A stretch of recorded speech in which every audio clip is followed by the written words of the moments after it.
میں ابھی کچھ دیر پہلے وہاں رستے سے آ رہا تھا تو ایک آدمی موٹر سائیکل پہ آیا. اس کے سامنے بالکل ٹریفک والے نے کہیں کسی پیٹرول کی گاڑی کو روکا ہوا تھا. تو وہ جیسے ہی اس کے بالکل قریب پہنچا تو اچانک گاڑی رک گئی. تو انہوں نے سائڈ لی اور سائڈ سے نکل گیا. تو ان کے پیچھے ایک اور موٹر سائیکل والا آ رہا تھا. اب اس کو لگا کہ جیسے انہوں نے مجھے سائڈ ماری تو خیر وہ دونوں نکل گئے, کچھ بھی نہیں ہوا. تھوڑا سا آگے جا کر وہ جو آدمی تھا جو پیچھے سے آ رہا تھا, اس نے اس کو کوئی گالی والی دی, کو برا بھلا کہا.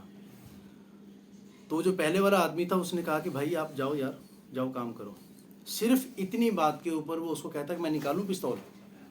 یعنی کچھ بھی نہیں ہے کہ بس آپ نے مجھے وہ تھوڑی سی وہ سائڈ کیوں ماری. اتنی بات کے اوپر کسی انسان کی جان لینے کے اوپر آ جانا ہے, کوئی عقل مندی تھوڑی ہے. تو اس سے مجھے ایک بات یاد آئی.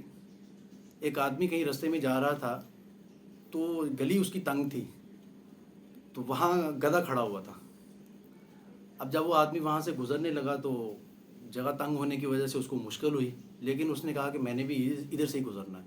خیر اس نے گدھے کو ایک دو دفعہ ہاتھ مارے تو گدھا وہیں کا وہیں کھڑا رہا. تو اگر وہ وہاں سے ہل جاتا تو اس کو گدھا کون کہتا. تو خیر وہ وہیں کھڑا رہا. تو وہ زبردستی اس کو دھکا لگا کر جب وہاں سے نکلنے لگا تو اس نے اس کو 2 لتی مار دی پیچھے سے. جب اس کو 2 لتی ماری ہے تو واپس آیا وہاں سے, تو اور اس نے آ کر اس کو 3 لتی ماری. یعنی کہ اس نے 2 ماری, اس نے 3 دفعہ اس کو 3 دفعہ ٹچ کیا. اور 3 دفعہ مارنے کے بعد اس کو بولتا ہے کہ تم مینوں اپنے نالوں گھٹ سمجھنا ہے. یعنی کہ تم اپنے آپ سے مجھے کم سمجھتے ہو کہ تم گدھے ہو کر گدھے ہو, اور میں انسان ہو کر بھی تم سے گدھے سے بھی زیادہ ہوں. کیونکہ اس نے تو 2 ماری تھی, اس نے آگے سے 3 مار دی. تو یعنی برداشت کی طاقت ہمارے اندر سے بالکل ختم ہوتی جا رہی ہے. چھوٹی چھوٹی بات کے اوپر ایک دوسرے کو مارنے بنانے کے اوپر اتر آتے ہیں. تو اس لیے کسی اللہ والے نے کیا خوبصورت بات کہی ہے.